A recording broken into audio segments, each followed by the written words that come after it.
Solidarity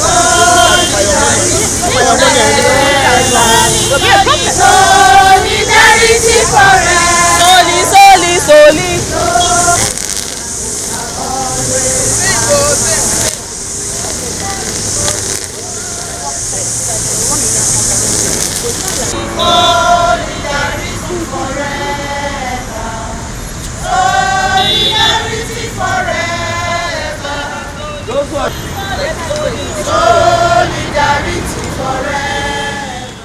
I would like to start by thanking the Old Boko Students Association for this laudable effort.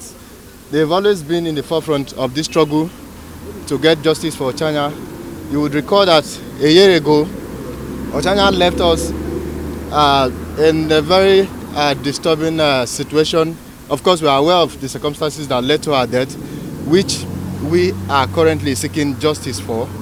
It's a very painful one for us as a family. We were devastated by her death, and as a matter of fact, we are still hurting. It's not easy for us. My mom called just yesterday to tell me that so we are not going to see Ochanya again. That is the tragedy we have had to bear for the meantime. But we have also resolved to keep our emotions aside, and fight for justice, because we want justice for Ochanya. That is the only way we can bring closure to this case. And we are also calling on the Inspector General of Police, as we have always said, that they should intensify efforts to ensure that Victor Ogbuja, who has been on the run since the death of Ochanya, is apprehended and brought to justice. That is what we have been asking for. The Boko Girls Association have also been in the forefront of this, and they've also been demanding that justice be done in this matter. If not for the pressure that is being mounted by civil society groups like this great association, this matter probably would have fizzled out. But for a year, this matter has continued to generate attention all over the country, people calling that justice must be done.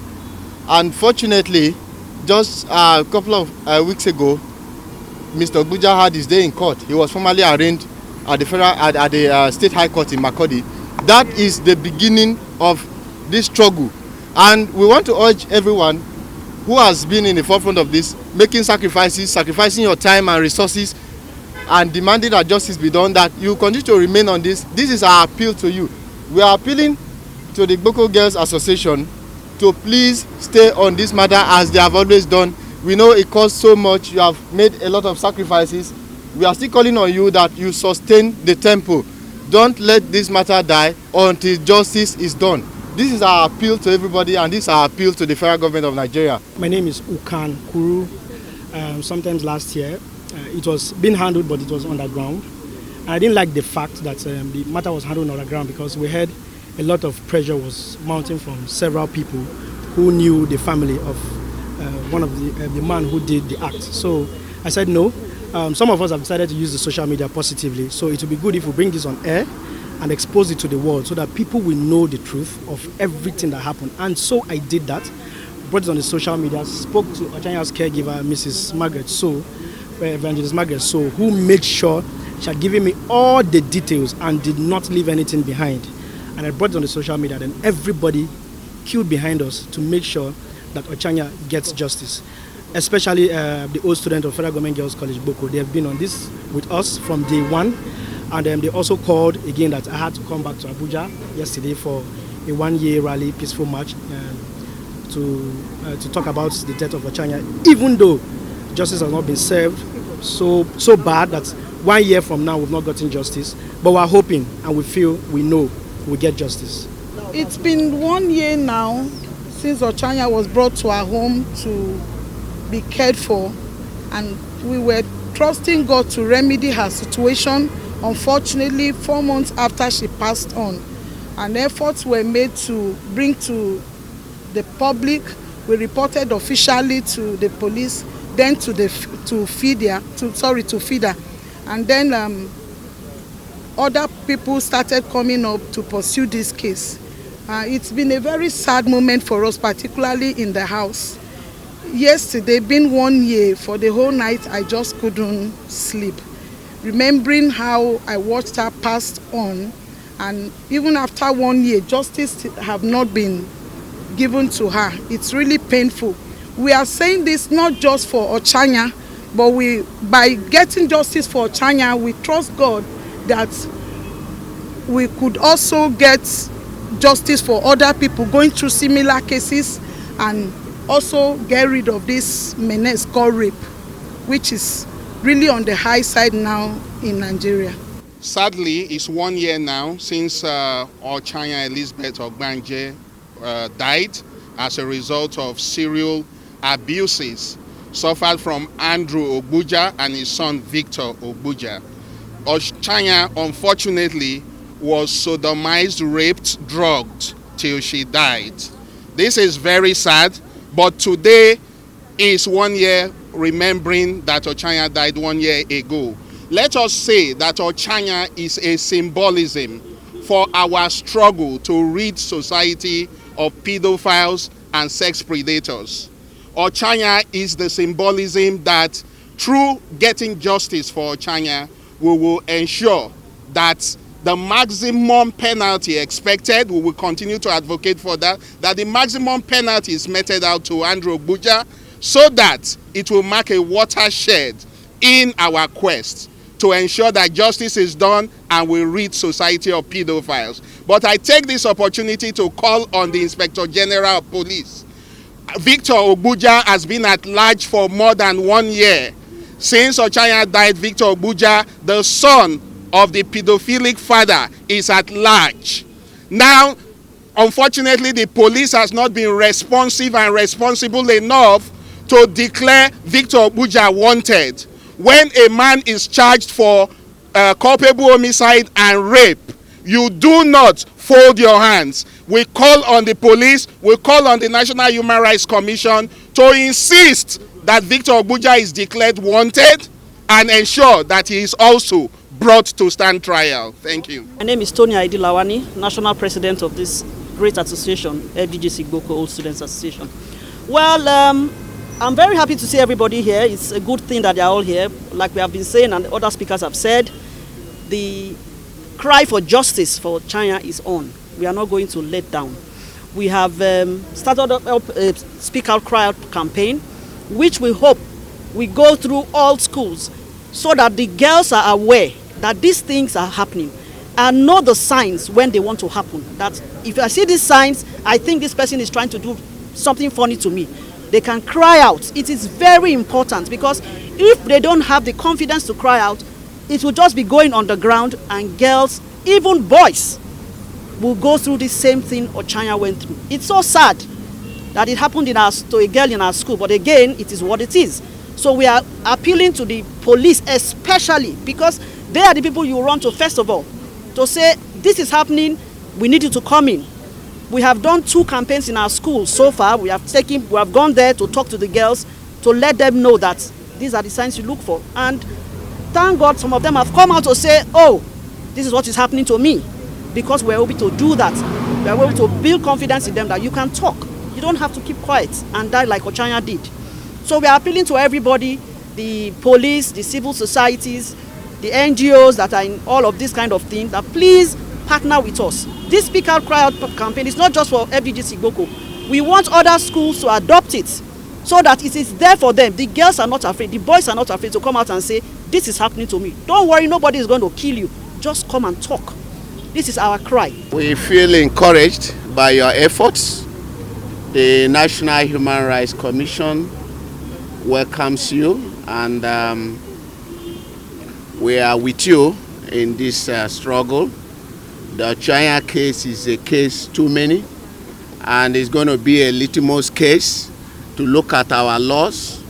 The National Human Rights Commission has been on top of this case. The Executive Secretary, shortly after that incident, had directed the state coordinator in Benue to follow up this case. We are monitoring it. We will ensure that justice is done in the case of Ochanya.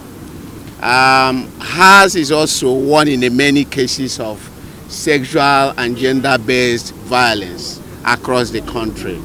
You have witnessed so many recently, and the Commission is not resting on his or us over these incidents. Just some few days ago, the executive secretary set up a special panel to investigate all cases of sexual and gender-based violence. We are hoping that that the panel will come up with plans to also tackle this scourge. For us, partnership is very, very key to our work, and so we cherish partnership, collaborations. Issues of this nature requires collaborations, and so we are very indeed elated by your efforts, and we will also continue to support you, to encourage you to see that justice is done in this case and so many other cases of sexual and gender-based violence across the country. Thank you very much for coming around. She's somebody who needed to be taken care of but was exploited. She's somebody who was vulnerable, who needed the assistance of society, but the society was not able to help her. So I see this campaign as a wake-up call for the society to do what it ought to do. And that's exactly what you are doing today. We are joining you to raise this awareness. Of course, you know the Commission has already set up a panel to investigate sexual and gender-based violence. And one of the things that precipitated that was this very incident which you are creating awareness around today. So you can be sure that the Commission is standing with you. We are with you in this and we'll see it through. Of course, this is becoming endemic all over the country. Our children in school can no longer go to school and we are sleeping. The young boys and girls that are in the homes, in the churches, in the marketplaces, in their workplaces are no longer safe. So we need to do something. And we want to use the opportunity to call other members of society too. You are doing your own bit. So others should also do their own bit.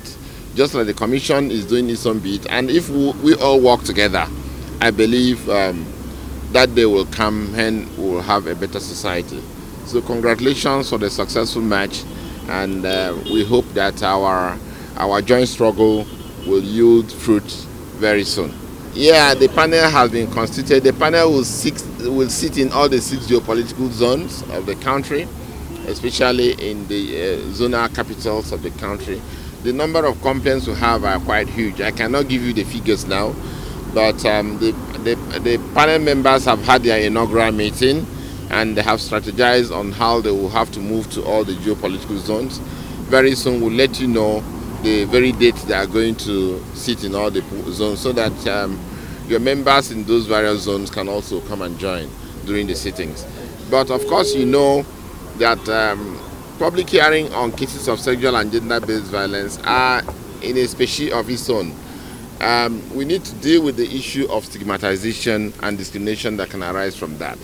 So where there is need for us to sit in camera, we will need to do so, because we need to protect victims. We don't need to further complicate their problems. Wherever that is necessary and demanded, we will do the right thing. So we want to use this opportunity to call upon all those. This is the time to speak out. This is the time to speak out. You know, don't die in silence. Share it with somebody who can help you. The Boko Old Girls Association is there to support you. The Commission is there to support you. There are so many other organizations who are there to support you. Please link up with any of them so that you don't die in silence. This is the time to speak out.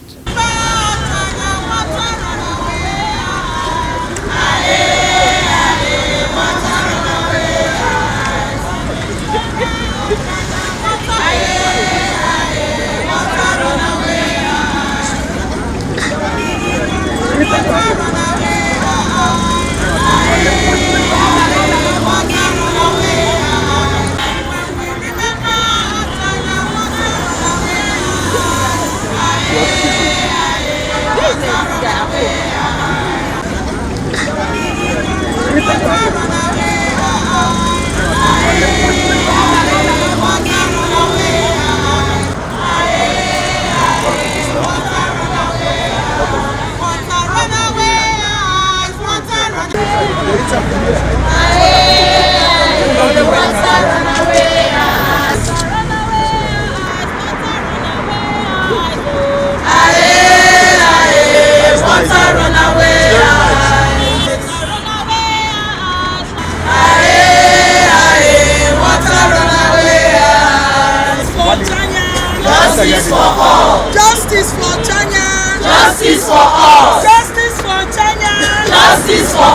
Justice!